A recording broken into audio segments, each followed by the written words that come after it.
Hello friends, मैं Vishal Singh B Com e learning में आपका स्वागत है।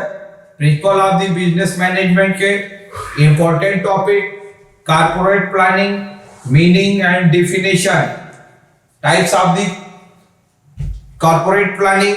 फर्स्ट, सर्वप्रथम आपको यह जानना है कॉर्पोरेट ऑफ द प्लानिंग। किसी भी बिजनेस को न्यू लेवल पर डेवलपमेंट करने के लिए, आपको न्यू मार्केट की इस्टेब्लिशमेंट के लिए, न्यू मार्केट को सर्च करने के लिए, न्यू मार्केट में क्या आपकी पॉलिसी डिसाइड होगी, क्या आपका स्ट्रेटेजी बनेगा, क्या ऑपरेशन होगा, क्या आपके प्रोजेक्ट प्लान होंगे, इस पर कॉर्पोरेट प्लानिंग आपको बनाना पड़ता है। ये कॉर्पोरेट प्लानिंग टोटल आपके बिजनेस के मार्केट के ऊपर डिपेंड करता है कि मार्केट की अप एंड डाउन की क्या स्थिति रहेगी, कंज्यूमर के लिए क्या कंडीशनल रहेंगे, उस संबंध में आप देख सकते हैं। Planning of the cycle system, information, mission and goal, device strategy, implement plan, monitor of the performance, evaluate of the plan. किसी भी प्लान की सूचना देना, गोल को सेट करना, स्ट्रेटेजी बनानी, इंप्लीमेशन करना, मॉनिटरिंग करना कि क्या क्या कार्य आप कर रहे हैं, इवैल्यूएट, उनका मूल्यांकन करना। आप देख सकते हैं corporate planning object identify investment and the market. Market corporate word ही है, कॉर्पोरेट इंडस्ट्री से संबंधित है।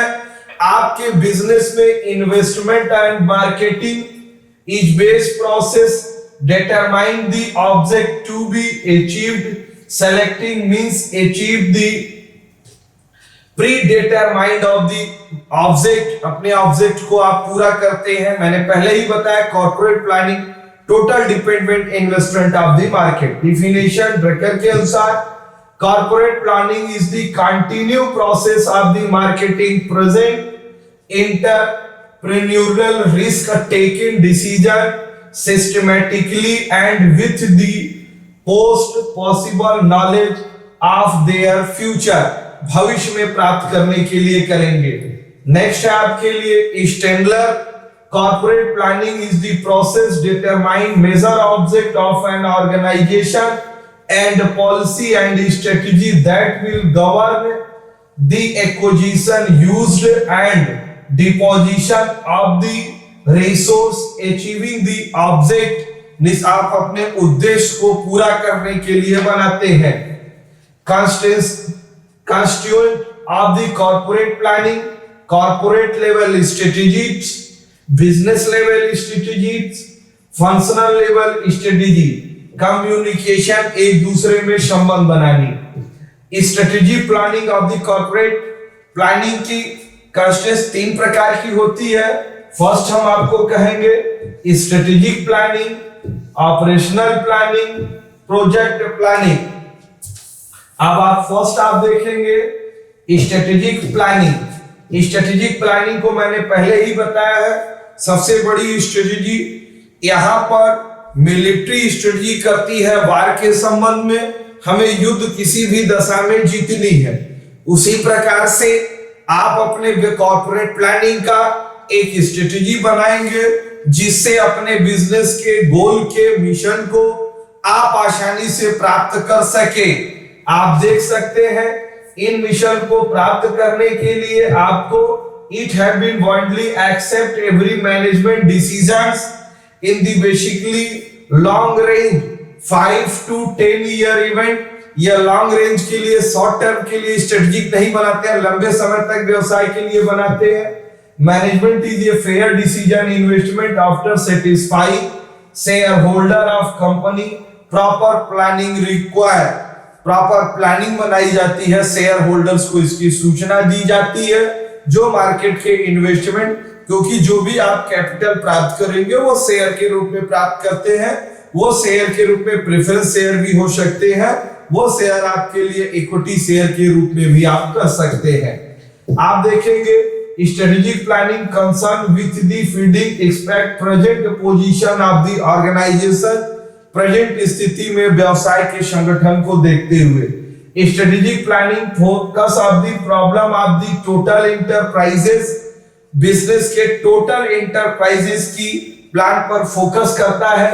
इसके अंतर्गत vision, mission, strategic plan, actual business plan, perform object, action plan, the strategy, hierarchy system से हम बनाते हैं कि जो हमें इस सिस्टम से हमारे इस गोल के, इस टॉप लेवल के आपके मिशन को प्राप्त करने में सहायता प्रदान करते हो।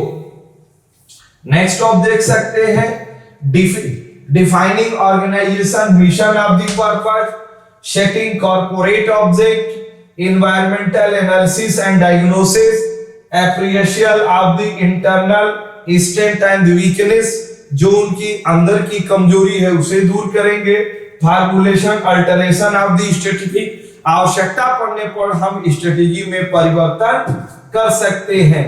आप देखें चॉइस एंड एप्रोप्रिएट स्ट्रेटेजी, कई प्लान है उसमें से बेस्ट ऑफ द वर्क आप कर सकते हैं तो उसकी एक चूज कर सकते हैं, चॉइस कर सकते हैं। Implementation of the strategy, implementation आप अगर उसमें कोई सुधार करना चाहते हैं। Last view of the strategy, आप जो भी स्ट्रेटेजी है उसको बार बार देखते रहें कि वह कार्य कर रहा है कि नहीं। Operational planning, ensure the changing market situation of the present product line earning firm involve study of the market condition for existing range product, order improve maintain present position for new market the requirement. पहले first आपको अब देखना है operational market. Market में कोई भी product यदि आप बनाते हैं, जैसे हीरो ने अपने प्रोडक्ट्स मार्केट में लॉन्च किए हैं, हीरो की सबसे ज्यादा बिकने वाली गाड़ी क्या है? Splendor super. तो अब उसे ये लगता है कि मार्केट के बेस पे आधार पे हम अपनी स्प्लेंडर में और भी परिवर्तन करना चाहते हैं, तो हम मार्केट में या इस गाड़ी को हम चेंज करेंगे, कीमत में परिवर्तन करेंगे तो मार्केट पे असर होगा। तो इस गाड़ी के अलावा स्प्लेंडर सुपर वह डिलक्स भी निकाल सकती है, और भी चेंजिंग करने पर स्प्लेंडर स्मार्ट के रूप में भी आपको देख सकती है, जो आपके बिजनेस में प्रोडक्ट के समय में कंडीशन के रूप में सकते। यह टोटल इंप्रूवमेंट मार्केट की डिमांड के आधार पे हम करते हैं, जो वर्किंग सिस्टम में करते हैं, इसीलिए हम इसे ऑपरेशनल प्लानिंग के रूप में देखते हैं। नेक्स्ट आप लेती है लॉन्ग रेंज प्लानिंग। जो भी प्लानिंग आपका होगा वो शॉर्ट टर्म में ही मैक्सिमम बिजनेस को करना है, तो लंबे रेंज के लिए करनी पड़ेगी। 1 वर्ष 2 वर्ष के लिए, 5 वर्ष 10 वर्ष 20 वर्ष के लिए करनी होगी। Long range planning integrated all activity product purchase finance from the overall long range. जो भी सामान परचेज और फाइनेंस होगा, लोन भी होगी तो वो शॉर्ट टर्म लोन नहीं होगी, लॉन्ग टर्म लोन के रूप में होगी। Keeping of the risk future taken, भविष्य में उस पर कितनी रिस्क है। नेक्स्ट है long range planning with the future business organisation, भविष्य में व्यावसायिक संगठन क्या होंगे। एवरी एस्पेक्ट बिजनेस ऑर्गेनाइजेशन, सभी संगठन देखना। Long range planning help your organisation attain stable of the profit and growth, वो बिजनेस के प्रॉफिट और ग्रोथ को बनाए रखने के लिए हम कर सकते हैं। In the formulated top level of the management, या टॉप लेवल मैनेजमेंट इनको फॉर्मुलेट लागू करता है, या टॉप लेवल सीईओ हो सकता है, डायरेक्टर हो सकता है, ओनर हो सकता है। आज आपने पूरी video corporate of the planning meaning definition और इनकी कंस्टेंट ऑफ द कॉर्पोरेट को, तीनों strategic operation and project plan को देखा, जिस प्रोजेक्ट प्लान को हम लॉन्ग रेंज के प्लान कहते हैं। इस पूरी वीडियो देखने के लिए धन्यवाद। आप अपने इस चैनल को लाइक, सब्सक्राइब एंड शेयर करिए कि ज्यादा से ज्यादा लोग principal of the business management के विषय में जानकारी। नेक्स्ट एग्जाम आपका ऑल द बेस्ट हो, एग्जाम की प्रिपरेशन में आपका सहयोग प्रदान करें। Thank you.